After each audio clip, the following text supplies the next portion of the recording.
nós vamos ter agora o momento assim, da palavra, né? E após o culto nós vamos ter a ceia. Então eu quero só reforçar isso para você, né? A ceia não é censura, a ceia não é momento de condenação, irmãos. A ceia não é para deixar você humilhado. Eu ouço vários relatos, né? E já ouvi muitos, né? Não só daqui. Poxa, se eu soubesse que era ceia, eu não ia. Como assim, né? O máximo que você pode fazer é não tomar, você não é obrigado, mas é um culto, não é um culto da ceia, um culto especial, diferenciado, não. É uma ordenança que nós estamos seguindo, mas no momento da ceia, é o momento de você se conscientizar, de fazer esse autoexame, né? E aí você decidir se você vai participar ou não, tá bom? Então esse é o ponto. Eu fiz comentário no livro de Ageu, capítulo 1, versículo 1, 2 e 3, você pode abrir comigo?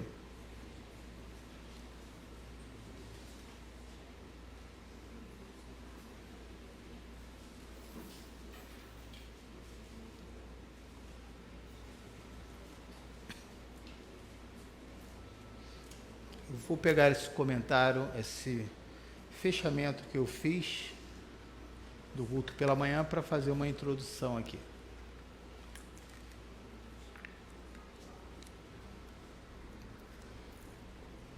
Versículo 1, Ageu 1, se você não conseguiu encontrar, às vezes acontece isso, às vezes o livro some da nossa Bíblia, então você procura aí, ele só tem, se não me engano, 7 capítulos nesse livro. Quanto? 2? Então acho que é Amós que tem 7, alguma coisa assim, uma coisa ou outra. Vamos lá. Assim diz o Senhor dos Exércitos, este povo afirma, ainda não chegou o tempo de reconstruir a casa do Senhor. Por isso, a palavra do Senhor veio novamente por meio do profeta Ageu. Amém. Pai, nós pedimos nesse momento a liberação da Tua palavra, uma palavra que possa fazer refletir tudo aquilo que temos vivido e que ainda vamos viver, e que essa palavra possa ser uma palavra de conscientização, uma palavra de posicionamento para que Deus assim esteja conosco e nos abençoando. Amém. Eu quero só ressaltar que eu estou vendo aqui a irmã Catarina, voltando pela primeira vez depois de 2 anos aí da pandemia. Que bom. Tem um monte de anjo aí contigo e não vai ter nada de vírus aí perto de você. Ninguém espirra do lado dela, por favor. Por favor, Tadeu. Seja bem-vinda, querido. Assim diz o Senhor dos Exércitos, este povo afirma, né? Então, veja, mediante uma palavra que estava sendo liberada para esse povo, ele traz uma afirmação daquilo que Deus estava falando. Não há nenhum momento eles estão dizendo eu sou contra, eu não quero, né? Porém, esse povo traz uma palavra, este povo afirma, ainda não chegou o tempo de reconstruir a casa do Senhor. Deixa para depois, né? Nós temos outras prioridades. Então, nós podemos ver nessa palavra que não era prioridade a casa de Deus, não era prioridade ouvir a palavra, ouvir a mensagem. E é muito interessante, querido, que as coisas de Deus a gente não percebe, né? Vamos dar um pequeno exemplo aqui. O casamento é um ato cristão ou não? O que você acha? Independente se a pessoa é crente ou não é, o que você acha? É um ato cristão. E as pessoas não têm noção disso. Então, esses dias eu estava vendo lá na praia um casal, acho que não tinha ninguém celebrando o casamento dele, pelo que eu estava vendo. Algumas pessoas só fazendo louvor e falando algumas coisas, tirando foto. o que me chamou a atenção não foi o casal que estava lá na praia fazendo o casamento. Simples, com a roupa simples, fizeram um púlpito assim com a caixinha de papelão, enfeitado, ficou bonito, ficou bonito. O que me chamou a atenção foi as pessoas que estavam na calçada, no calçadão, olhando para lá. Né? Então, olha só, as coisas de Deus, ela nos atrai. Né? Mas nós precisamos valorizar. Às vezes, existem pessoas que não são cristãos e têm prática cristã sem que tenham noção do que aquilo faz parte de uma vida cristã. Então, aqui o povo, ele tem noção da casa do Senhor, mas não era a prioridade. E isso é muito importante. É só a gente observar. A gente quer que o nosso filho seja um médico, um farmacêutico, tenha um doutorado, mas quem aqui que pensa assim, o meu filho vai ser um missionário, vai ser um pastor? Não é? Porque não é uma coisa que traz importância. Não é? É sempre muito voltado para as coisas assim seculares. Graças a Deus que eu tive uma mãe que conseguiu visualizar isso mesmo sem estudo. E o sonho dela, né, o desejo dela, não era que eu tivesse uma formação, mas que um dia viesse a ser um pastor. Então, são tantas coisas, né, querido, que nós precisamos observar e valorizar. E aquilo que você faz, você valoriza, você incentiva, você motiva outras pessoas. Eu estou lembrando do seu filho, Valéria, né? Que acho que numa cartinha lá, né, perguntou quem era o ídolo dele, ou quem era o reserva. Meu ídolo é o pastor. Que o pastor pratica esporte, o pastor faz isso, o pastor é meu amigo, o pastor conversa comigo. Então, olha só, quando você valoriza as coisas de Deus, quando você valoriza aquilo que é importante, aquele local passa a ser prioridade. Observe esse detalhe. Quantos aqui nunca pensou ou quis morar no Coelho? Mas porque tem uma igreja que você se identifica, que você gosta, talvez você nem vá morar, porque você tem a sua casa. Mas pensa assim, se eu pudesse morar mais perto da igreja, não precisasse pegar um carro, não seria bem melhor? Seria. Né? O que te faz querer vir para um lugar, né, onde tem a sua igreja? Não é o local, mas a sua igreja. Então o povo aqui não estava valorizando, né, a casa do Senhor. E não tem como eu deixar de falar isso para você, né? Você valoriza a casa do Senhor? Você valoriza a igreja que Deus tem te dado? Como que é valorizar? Dizer, eu gosto, pastor, eu sempre venho. Não. Você dedica o seu tempo? Você abre mão daquilo que é importante para estar aqui? Você pensa na sua igreja quando sai, se eu tivesse isso lá na minha igreja. Você ora pela sua igreja. Você se coloca voluntário para trabalhar em qualquer área que for preciso. Então, isso é um ato de você valorizar. Era justamente isso que Ageu estava falando. Ageu estava alertando um povo que ficou muito próspero. E Deus não tem nada contra isso. Mas o problema é que eles tinham esquecido a casa do Senhor. Também é possível você fazer muita coisa na igreja e esquecer de Deus. Você ter um tipo de pregação que não é bíblico, você ter uma atividade dentro da igreja que esquece da oração, do culto, das reverências, e passa a ser um lugar secularizado. Então, não é o fato de estar aqui, é a questão do coração. Tá? Então, o capítulo 1 de Ageu, ele é um capítulo para conscientizar. Veja o que diz no versículo 5. É o ponto que nós podemos pegar para usar como a parte-chave para nós fazermos a ceia, né? Vamos ler todos juntos? Você pode olhar aí na tela.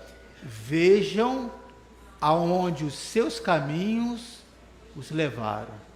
Vamos ver o que diz na tela. Agora sim, diz o Senhor dos Exércitos. O que ele diz? Vejam aonde os seus caminhos os levaram. Né? Você já parou para pensar nisso? Hoje, sei lá, com 20, com 15 anos, com 18, com 50, 60, 80, aonde os seus caminhos te levaram? Te levaram a escolhas certas, escolhas erradas, decisões que se você pudesse, você voltaria, decisões que você repetiria de novo porque foi boa, foi importante. Você já parou para pensar? Veja onde os seus caminhos levaram. Os meus caminhos, querido, me levaram, dentre muitas outras coisas, a ter um encontro com Deus. A me esforçar a cada dia para ser um cristão autêntico. Se você fala algo, pratica. Se você tem dificuldade naquilo que você vai estar querendo corrigir uma pessoa, não fale, porque isso é hipocrisia. Como é que eu vou cobrar algo de uma pessoa que eu mesmo não faço? Né? Então, eu encontrei esse caminho. Esse caminho me levou a ter um encontro com Deus, que se chama Jesus. Mudou a minha maneira de pensar. Tem mudado o meu temperamento até hoje. Aleluia. Obrigado, irmão. Tem me dado forças. Tem me dado sabedoria para tomar as decisões. Tudo aconteceu a partir do momento que eu tive esse encontro com Deus. Tem me ajudado a minha esposa a ter paciência comigo há 33 anos, olha só, né? É um milagre, é a mão de Deus. Então, se nada é o suficiente, né, para tamponar esse vazio, pensa sobre isso. Se nada é suficiente para tamponar esse vazio, pensa, você é feliz? Esse vazio que todos nós temos, querido. É só você observar. Por isso que o texto vai dizer, veja onde andam os seus caminhos. E você vai começar a fazer várias coisas. O profeta vai dizer no versículo 6, ele vai mostrar algumas coisas. Olha só o que ele diz. Veja se essas coisas preencheram o seu coração. Vocês têm plantado muito e colhido pouco, se referindo ao trabalho, né? Ao trabalho que era da assim, agricultura mesmo. Ou o plantar não é só, significa plantar uma planta, né? Ou qualquer outra coisa nesse sentido, nesse gênero, mas o plantio de um projeto, de um sonho, de uma dedicação de horas para juntar um recurso para conseguir alguma coisa. Aqui especificamente está falando sobre essa questão de plantar mesmo, né? Vocês têm plantado muito e colhido pouco. E por que ele está falando sobre isso? Porque nesse período Deus enviou uma seca para eles. Então, o profeta vai usar uma linguagem que eles estavam vivendo naquele momento, para que eles possam entender. Vocês comem, mas não se fartam. Você já viu uma pessoa ansiosa, que a pessoa come e está sempre com fome? Ou seja, ansiedade. Né? A questão não é falta de comida, não é falta de plantio. Eles não eram preguiçosos, mas não dava resultado. Eles comiam, mas continuavam com fome. Bebem, mas não se satisfazem. Vestem-se, mas não se aquecem. Aquele que recebe salário, recebe para colocá-lo numa bolsa furada. Não via o fruto do seu trabalho. Né? Essa fala que nós temos hoje, né, não se referia ao termo dinheiro, né, porque a moeda era outra. A moeda mais forte era outra. A terra era a quantidade de água que você podia ter e assim por diante. Então, eles não viam. está sempre escasso, está sempre uma vida difícil. Então, o profeta vai estar conscientizando eles, né? Olha só, será que esse caminho que vocês estão andando, vocês não mudaram sua rota? Talvez se vocês tivessem priorizado as coisas de Deus, talvez não, se vocês tivessem priorizado as coisas de Deus, vocês conseguiriam um resultado muito mais rápido. E aí a gente traz isso para o nosso dia a dia, né? Quantas coisas nós, o povo hoje adoece, não é por falta de alimento, não é por falta de informação, né? É porque come mal mesmo, não consegue entender, não consegue ouvir o seu corpo, e o seu corpo está com uma coisa, sentindo mal de algo, e aí ele vai remediar. O que é remediar? Tomar remédio, né?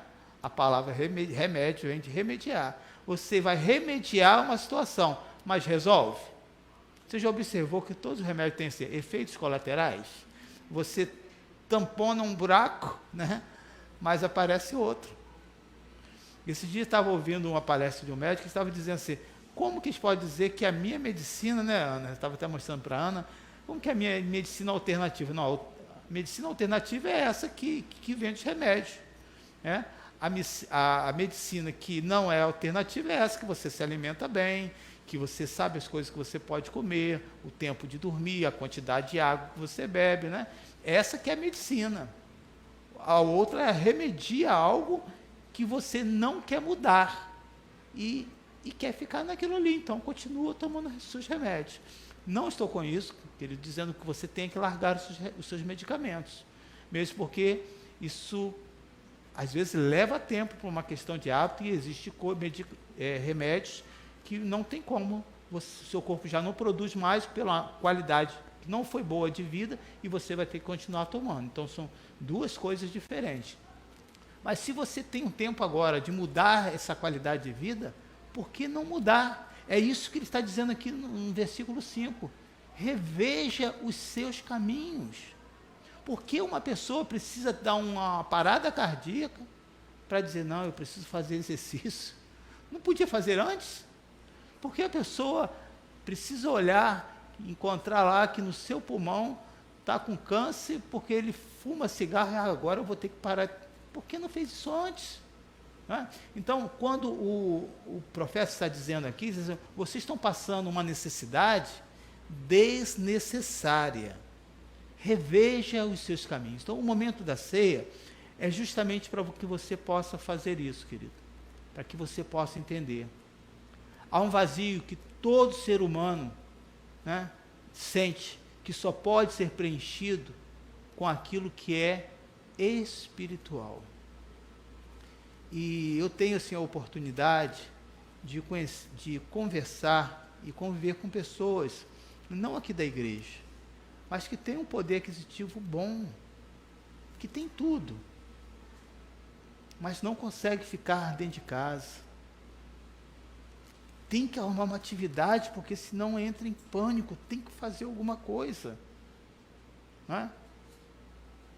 E aí, para chegar a esse coração e dizer, olha, você pode fazer pilates, yoga, você pode fazer exercício, você pode ir para um show, você pode qualquer coisa que você tem dinheiro. Mas nada disso vai tamponar esse vazio no seu coração, porque falta Jesus Cristo. Você achou, né? A palavra não é nem você achou. Jesus Cristo encontrou em você um coração sedento e você aceitou que ele entrasse no seu coração. Você pode dar um glória a Deus por isso? Parece algo simplório, pouco, mas não é, querido. Isso já é algo tão normal na sua vida que você acha que as outras pessoas vivem assim, mas não vivem. Uma pessoa sem Deus, ela não tem paz, ela é inquieta, ela bebe, mas não satisfaz, ela come, mas não satisfaz, ela se veste bem, mas está sempre querendo melhor. Por quê? Porque é um vazio, está indo por outros caminhos. Enquanto você não entende as prioridades, você vai colecionar, querido, uma vida de imensas derrotas, fracassos, e decepções. E isso não vai satisfazer o seu coração. Por isso a importância de você estar ouvindo a palavra. Entender que as prioridades precisam ser constantemente revistas.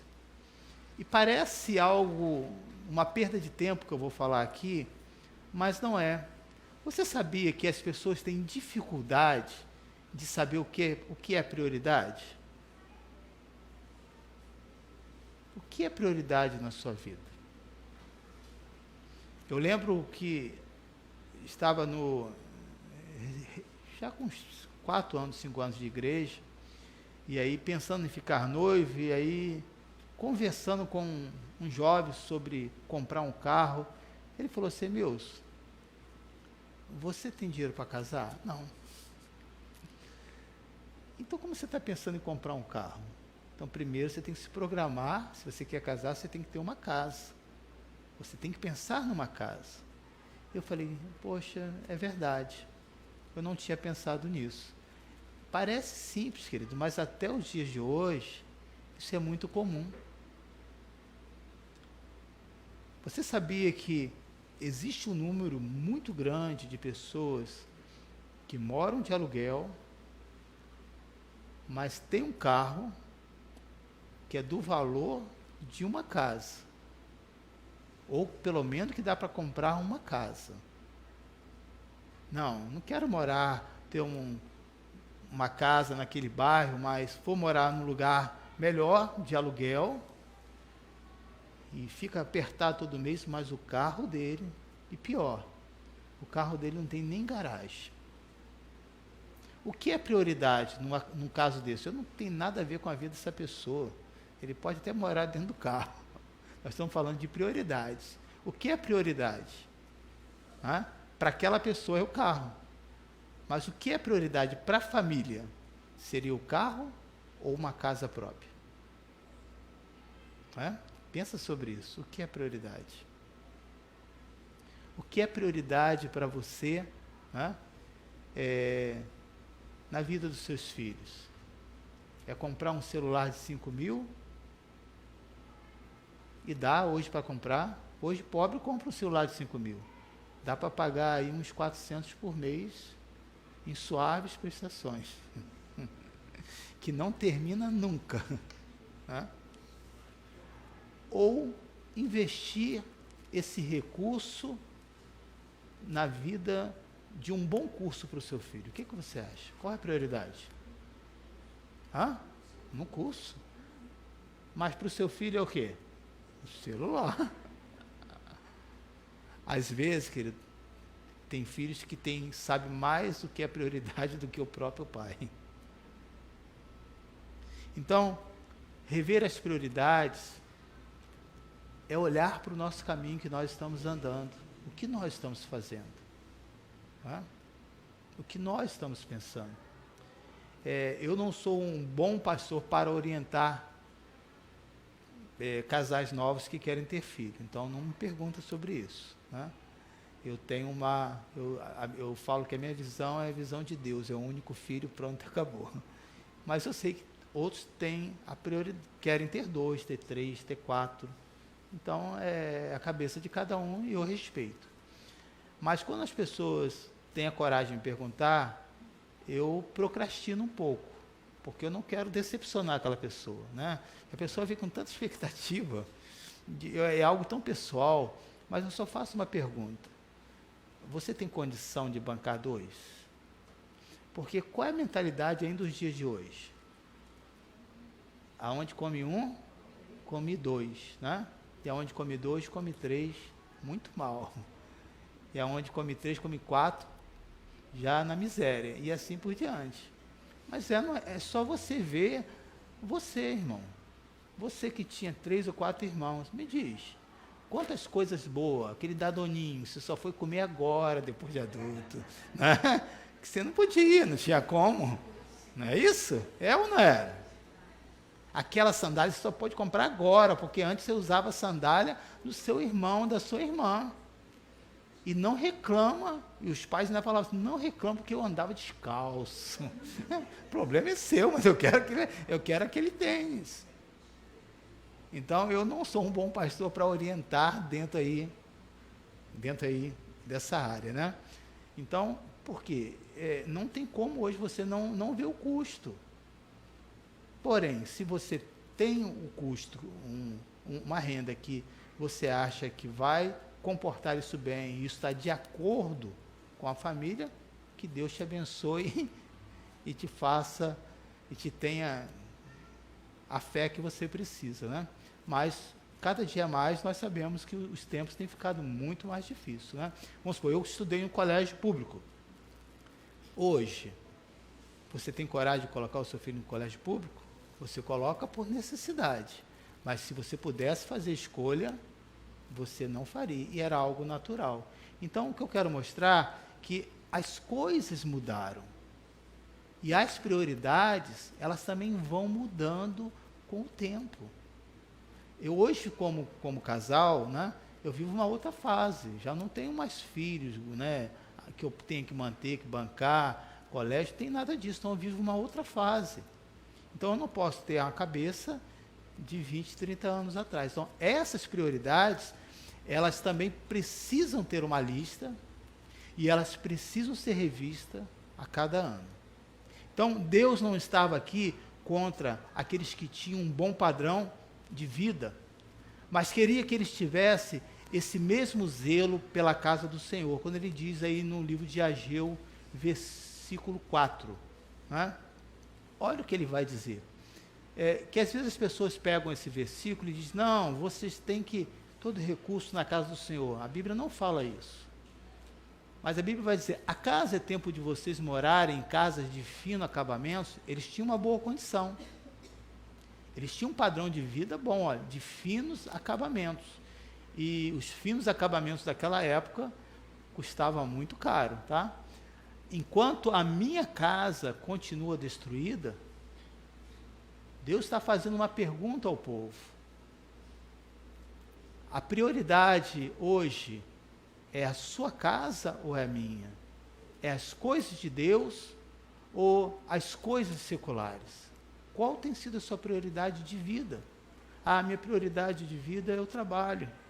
Você não esquece do trabalho, você não esquece, talvez, de pagar uma conta de luz ou qualquer outra coisa que é do seu interesse, mas será que existe essa mesma preocupação com a casa do Senhor? E aí eu gosto de dar exemplos práticos.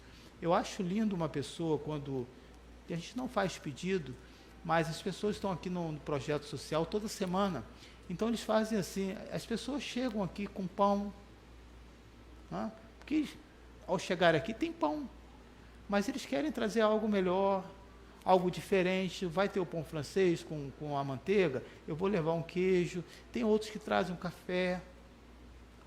Então, o que eu vejo nisso? Não é o que as pessoas trouxeram, mas estão lembrando da casa do Senhor. Eu não tenho a noção dessa oferta, irmãos, mas eu posso entender pelo que a Bíblia diz, que é uma oferta que agrada o Senhor. Vocês estão entendendo o que é oferta? Não é o valor, mas é o seu coração. Então, nesse versículo 4, o povo esqueceu da casa de Deus. Tanto é que quando eles são questionados, eles afirmam que está tudo bem, nós vamos fazer, mas ainda não é tempo. A casa de Deus pode esperar. Né? A prioridade é a minha vida. Então, essa palavra era uma palavra de conscientização para que eles pudessem voltar, né, ao caminho de origem. Nós não conseguimos, queridos, sair desse caminho que o nosso coração, ele nos leva. Sozinho você não consegue. Se você pensar assim, fulano não é cristão, mas ele é muito bom. Deve ser. Mas ele precisa de salvação. E nós pecamos nisso. Porque qualquer hora aquela pessoa pode partir. E aí? Você talvez deu a chance dele, porque você talvez foi a pessoa mais próxima e falou do amor de Deus para ele? Então nós precisamos entender que ninguém, né, consegue sair desse caminho que o nosso coração nos leva, a não ser a palavra de Deus. A palavra de Deus tem a capacidade de mudar um coração de uma pessoa. E eu já observei isso durante essa caminhada de aconselhamento. Quando a pessoa tem algo no coração dela, ninguém consegue mudar. O máximo que você vai conseguir ouvir dessa pessoa, dizer assim, não, pastor, concordo com você. Mas ainda não é o tempo. Essa parte ela não fala. Não, pastor, essa orientação foi de Deus. Mas ainda não é o momento. Eu vou fazer. Um dia eu vou ter essa fé. Porque ninguém consegue mudar o coração de uma pessoa. Não fique aborrecido quando a pessoa te pede uma orientação e aquela pessoa não faz nada daquilo que fez. Você não tem culpa disso, você não aconselhou aquela pessoa errada. Ela já estava decidida a tomar aquela prática e ela só queria alguém para confirmar. E graças a Deus que você não caiu nessa, amém? Então, a importância de você entender que se não for pregado a palavra, o coração não é mudado. Então, por isso que nós insistimos aqui constantemente em pregar a palavra de Deus. E aqui nós pregamos de duas maneiras. Uma é falando, mas a que mais impacta a pessoa é praticando. Não é? Você já pensou que hoje, para você ter o seu almoço que nós tivemos aqui, pessoas chegaram mais cedo do que você, fizeram a comida de graça, não cobraram pela mão de obra daquilo ali, e ainda limparam tudo lá antes de ir embora? Isso é uma oferta que agrada o Senhor. Como que esse coração foi mudado? Foi o pastor que pediu? Não. À medida que a palavra de Deus foi sendo pregada, essa pessoa foi se convencendo que ela precisaria ter mudanças de atitude e de prática na sua vida. Então, a menos que você seja encorajado pelo Senhor, você não vai conseguir mudar. E aqui nós vemos isso na prática. O que mudou o coração dessas pessoas a rever os caminhos que eles estavam vivendo foi porque Ageu teve a coragem de pregar. Ageu voltou novamente e pregou de novo. E se precisasse, se o povo tivesse resistência e Deus mandando, ele voltaria novamente. E olha o que diz no versículo 8 desse capítulo.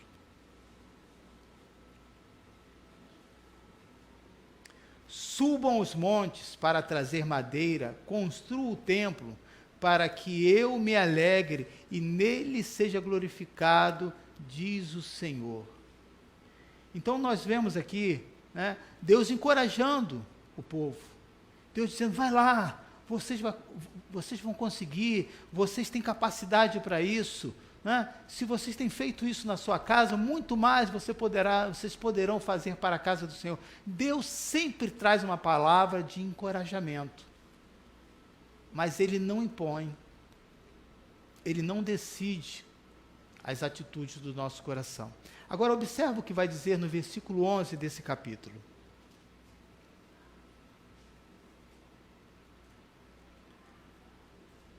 Nos campos e nos montes, provoquei uma seca que atingiu o trigo. Lembra do versículo 6? Ele está falando, vocês plantam, mas não colhem? Né? Então, a mão de Deus já estava operando, não a favor, mas contra. Mas não é contra o seu povo, porque todas as vezes, quando o povo está unido com Deus, Deus chama o meu povo. Quando o povo está longe, ele fala, este povo, ou seja, você não pertence à minha família. Nos campos e nos montes, provoquei uma seca que atingiu o trigo, o vinho, o azeite e tudo mais que a terra produz. E também os homens e o gado. O trabalho das mãos de vocês foram o quê? Prejudicadas. Por isso que o versículo 6 diz, Vocês trabalham, né, mas não colhem. Vocês bebem, mas nada sacia. Vocês comem, mas nada te satisfaz. Vocês colocam esse sactel furado. Reveja esse caminho, está tudo dando errado. E vocês ainda estão insistindo nesse erro. Como é difícil entendermos que as coisas ruins na nossa vida podem ser provocado por Deus devido às nossas atitudes. Porque há dois parâmetros. Há aqueles que acham que Deus é bom, que tudo que Deus faz é maravilhoso e que não tem um lado de correção. E existe um outro cristão que vê Deus como um carrasco, aquele que está sempre me perseguindo. Deus esquece de mim. Como pode Deus ter permitido que uma pessoa da minha família adoecesse sendo cristão fiel a Deus? Que Deus é esse? Então, esses dois parâmetros existem. Então, eu estou mostrando aqui para você que Deus vai estar fazendo uma coisa que aos nossos olhos não são boas, que ninguém quer. Olha o que ele diz: provoquei uma seca no campo dos montes. Nos campos e nos montes. O monte, para ter uma seca, é mais difícil, querido. Então, Deus mostrando algo grandioso, que era sobrenatural para aquele momento, para aquela época, e o povo ainda estava adormecido. Por isso Deus levanta os seus profetas nos dias de hoje, para continuar pregando a sua palavra. Comece a observar isso. Quando as portas começam a se fechar, quando as coisas, todas elas não funcionam, por que pensar que é o diabo, se agora ele não tem mais domínio sobre a sua vida? O diabo não tem mais controle da sua vida, porque Jesus te resgatou você, meu querido. Se alguma coisa está ruim, ou foi por decisão sua, né? E é esse o ponto que eu quero mostrar, e não por causa de Deus. Não, mas a Bíblia está dizendo que foi Deus que provocou, né? Provoquei uma seca. Veja agora o que vai dizer no versículo 10. Eu vou mostrar para você que essa atitude ruim que Deus está tomando aos nossos olhos, não é vontade dele, não é desejo dele. Por isso, o profeta vai estar dizendo: reveja os seus caminhos. O problema não está com Deus. Por isso, vocês não querem pensar nas coisas de Deus, porque está tudo dando errado. Por isso, olha o que a Bíblia vai dizer. Por isso, por causa o que de quem? Por causa de vocês, o céu reteve o orvalho e a terra deixou de dar o quê? O seu fruto. O que nós podemos entender por isso, querido? Que Deus ensina que todas as decisões têm as suas consequências boas ou ruins. Tem coisas que você pode prever que vai ser ruim. Eu dou um exemplo aqui fácil para você. Você vai fazer uma sociedade, e a sociedade é um casamento, né? É um contrato, que não se desfaz assim: eu quero ir embora, você vai ter que desfazer. E você faz uma sociedade com ímpio. Dentro dos padrões naturais tem tudo para dar certo. Você escolheu aquela pessoa que tem um recurso, você sabe fazer, ou você tem os clientes, se aquela pessoa sabe fazer, vai dar certo. Mas sendo um cristão é diferente. Nos parâmetros bíblicos, você não tem base para tomar essa decisão. E aí você não vai poder orar a Deus dizendo: Senhor, abençoa, porque Ele vai querer te abençoar. E os seus caminhos vão começar a dar errado, e ele não vai poder fazer nada. Por quê? É o que diz no versículo 10. Por sua causa, por essa decisão que você tomou, eu não posso abençoar vocês. E a vida só vai se fechando e ficando mais difícil. Essa palavra está pesada, dá para você respirar, tem folha para você dizer um amém? Ah, então estão vivos aí, glória a Deus, né? Se nós, queridos, estivermos apenas pensando na nossa vida, na comunidade a quem servimos, nós vamos nos frustrar. Se você viver uma vida em prol, o pastor do retorno da igreja, de reconhecer que ele é um pastor, que tem seguidores, que tem uma mensagem. Você sabia que existe isso? Existe. Eu prego lá, deixa eu ver quantas pessoas, quantos seguidores. Engano. Para começar, nós não podemos ter seguidores, essa é a verdade. Porque só um pode ser seguido. Eu sei que essa linguagem é uma linguagem da internet, mas nós precisamos entender isso. A única pessoa que você tem que seguir é Jesus Cristo. Reveja esses caminhos. Eu posso afirmar para você aqui nessa noite que há pessoas que estão seguindo muito mais outros profissionais na internet. Como que eu sei disso? Como que você vai saber disso? É pelo tempo que você dedica. Você vê as palestras, você acompanha os vídeos, mas na hora de ter o tempo para Deus, você diz, não, agora eu estou cansado, mas amanhã eu vou orar. Veja, irmãos, que essas prioridades estão aí constantemente na nossa vida e nós precisamos decidir. Não adianta você vir perguntar ao pastor, porque eu não vou convencer você. Eu não consigo te convencer. Eu consigo fazer você rir, ou consigo fazer você chorar, mas convencer o seu coração, não consigo. Mas eu sei que alguém que pode fazer isso é o Espírito Santo de Deus. Ele vai lá no seu ouvido e diz, olha, eu sei que você está com raiva, você está dentro do seu direito, mas deixa eu te falar uma coisa, você é um cristão, eu é que cuido de você, você agora está no controle da minha vida, a sua vida está no meu controle, desculpa, fica quieto.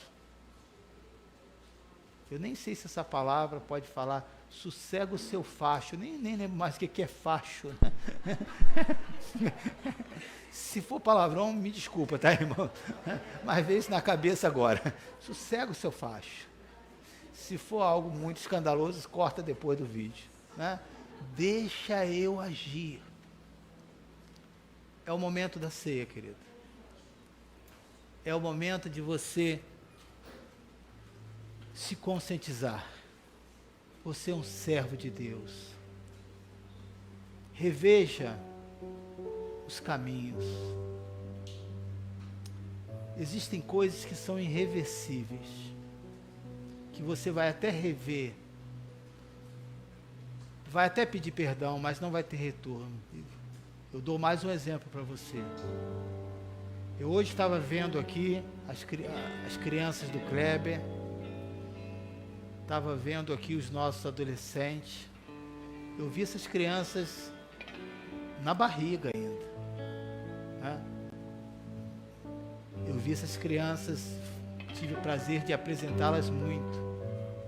Elas cresceram, já estão grandes, já têm as suas decisões, já têm os seus questionamentos, né, Kleber? Por que tem que fazer isso, né? Elas cresceram. Se o pai ou a mãe não entende isso, você deixa passar uma fase maravilhosa da sua vida. Porque vai ser essa fase que, quando seus filhos forem embora, que você vai trazer na sua memória e vai lembrar. Mas se você não aproveitou, eles vão embora e a sua memória vai estar vazia.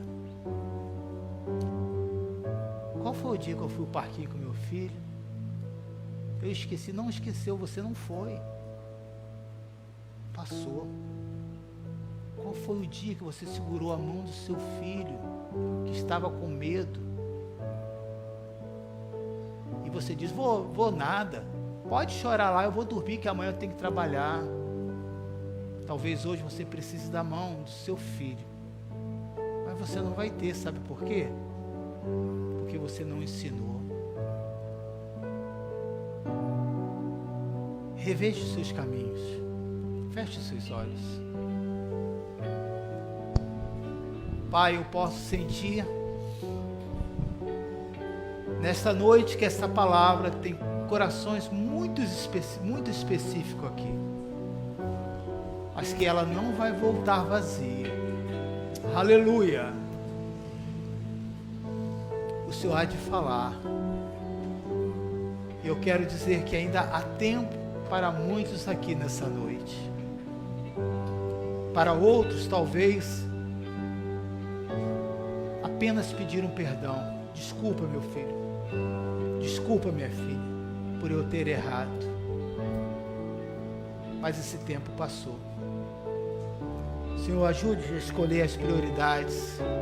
E a Bíblia nos ensina. A palavra para nós aqui é tão simples, pode servir a ceia. A palavra para nós aqui é tão simples, querido. O resumo de tudo isso: busque o reino de Deus em primeiro lugar, e as demais coisas vos serão acrescentadas. Quantas coisas, Deus, eu abri mão de ter na minha casa, eu e a minha esposa, e é assim até os dias de hoje, para servir a casa do Senhor, e sem pensar nada em troca, mas lá na frente, o Senhor nos recompensa, porque o Senhor não deve nada para ninguém, porque Tu és um Deus de fartura, um Deus de prosperidade. O Senhor não estava querendo aqui o recurso desse povo, estava querendo o coração, irmãos. O momento da ceia é de você olhar para isso. Volte com seu coração para a casa do Senhor. Não estou falando daqueles que estão afastados, mas estou falando daqueles que estão na tua casa, Senhor, mas que deixaram o seu coração ser preenchido com outras coisas. Volte para a casa do Senhor com esse coração apaixonado. Fale isso para Deus, confesse ao Senhor nessa noite, e Deus ouvirá a sua oração. Aleluia. Sim, Deus, te agradecemos. Me sondas,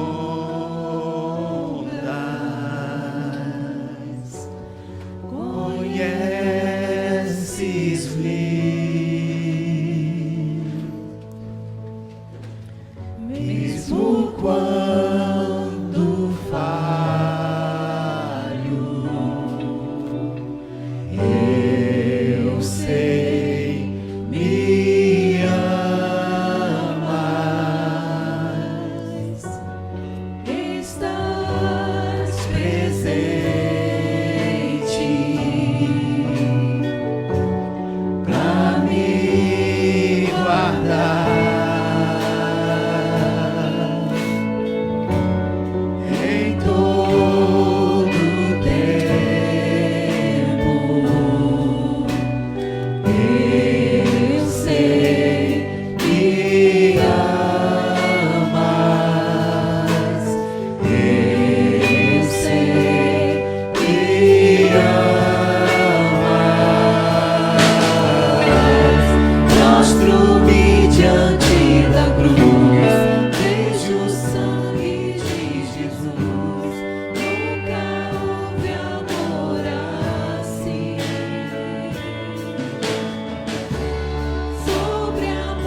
simboliza o corpo de Cristo. Eu quero te encorajar, durante todo o momento da minha vida como cristão, querido, só teve um período que eu não participei da ceia, porque eu não conseguia perdoar uma pessoa que fez muito mal à minha família. E foi muito difícil nessa época, mas eu não deixava de ir à igreja. Mas eu lembro que um desses dias na ceia, aquele dia eu não tomei a ceia, mas Deus liberou meu coração. Eu chorava muito e um peso foi tirado.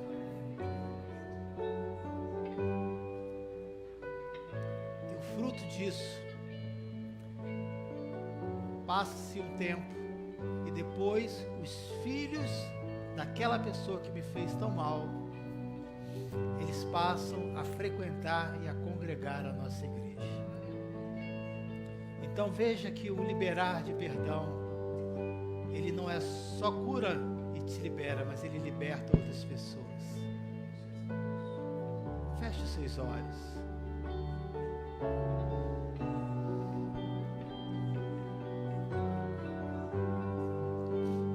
Pai, eu quero te agradecer, porque o Senhor tem dado entendimento à sua igreja. E quero te agradecer, aquele irmão que está revendo seus caminhos, a sua vida, entende que não consegue essa perfeição se não tiver a ajuda do Espírito Santo. É isso que Deus quer ouvir de você. Aleluia. Mas Deus quer mais. Deus quer que você acredite que ao confessar, Ele perdoa os seus pecados. Mas eu vou errar lá na frente? Pode ser que sim. Pense no agora. A mensagem, a palavra de Deus, o maná é para esse momento. E nesse momento Deus está liberando muitas vidas aqui. Aleluia. Você está voltando a ter comunhão com o Senhor, porque o Espírito Santo, não eu, convenceu você através da sua palavra. Erga o pão e agradeça a Deus. Este corpo, esse pão simboliza o corpo de Cristo. Ele negou a si mesmo. Ele desceu do seu trono, da sua majestade, ao lado do seu Pai, para estar entre nós. Mas ele não ficou no palácio dando ordens. Ele foi para junto ao povo. Por isso o povo se identifica com ele. Aleluia! Porque Ele conhece as nossas dores, Ele conhece as nossas dificuldades, e Ele diz, e a palavra dele se cumpre: eu estarei com vocês todos os dias, eu estarei convosco, todas as vezes que vocês se reunirem em meu nome. Eu estarei com vocês nesses momentos que vocês estarão celebrando a ceia, fazendo memória de mim. Lembrando que vocês eram prisioneiros, mas eu libertei vocês. Aleluia! Obrigado, Senhor, por aguentar todo o nosso peso de pecado. Obrigado por nos compreender uma mente, um coração tão complicado, que às vezes as pessoas mais próximas já não querem conviver conosco, mas o Senhor não é assim. Ele volta quantas vezes for necessário, porque Ele não desiste de você. Oh, nós te glorificamos, Senhor, e já te agradecemos. Comamos todos juntos para a glória do Senhor.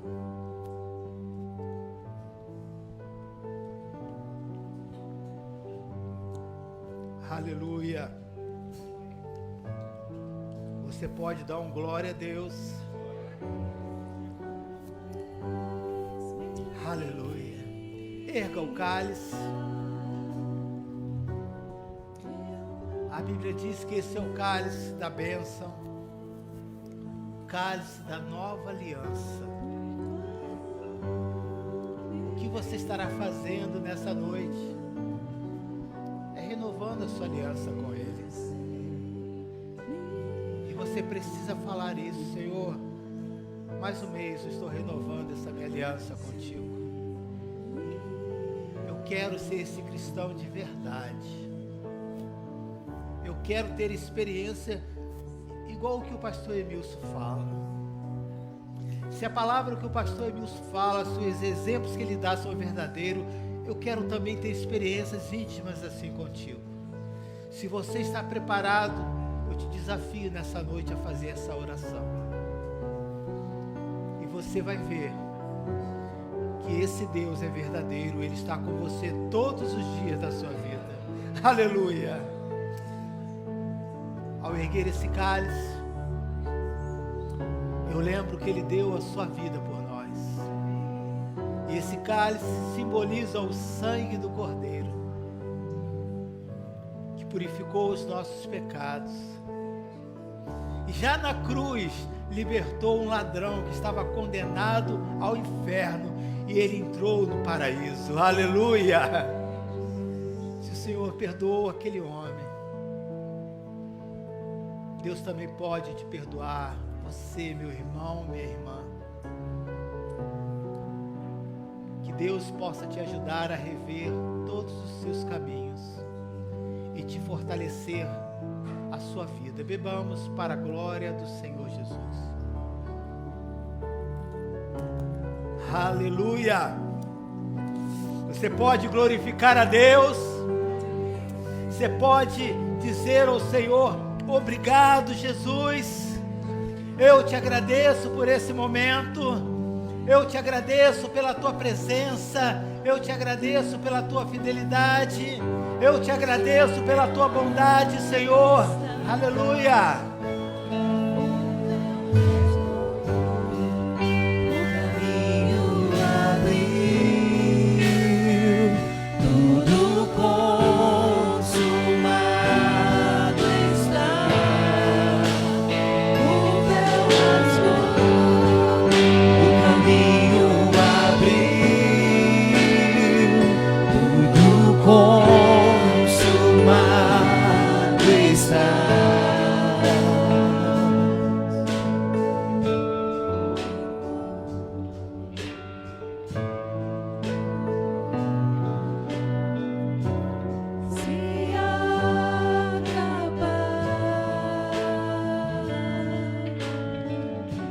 Estarei seguro,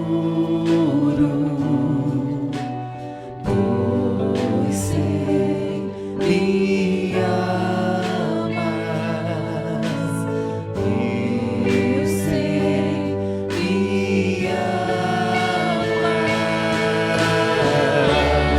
Mostro-me diante da cruz, vejo o sangue de Jesus. Nunca houve amor assim. Sobre a morte já venceu, tua glória o céu encheu. Nada irá me separar. Prostro-me diante da cruz, vejo o sangue de Jesus. Nunca houve amor assim. Nunca houve amor assim. Sobre a morte já venceu, sua glória o céu encheu. Nada irá me separar.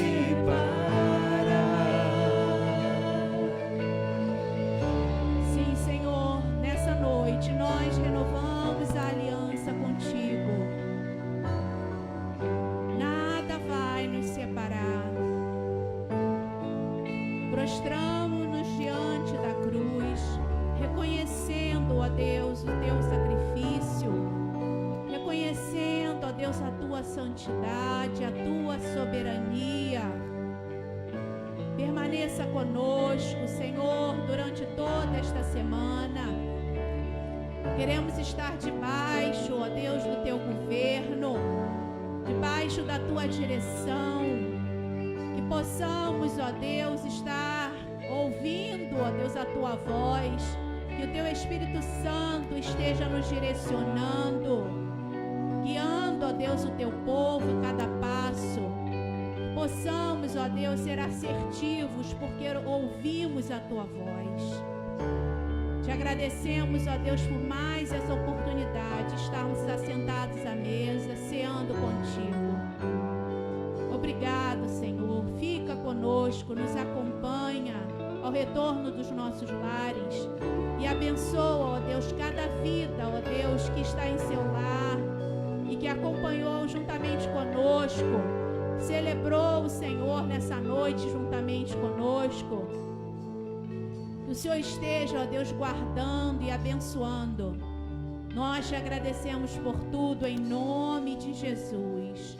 Amém e amém. Deus abençoe a todos. Amém.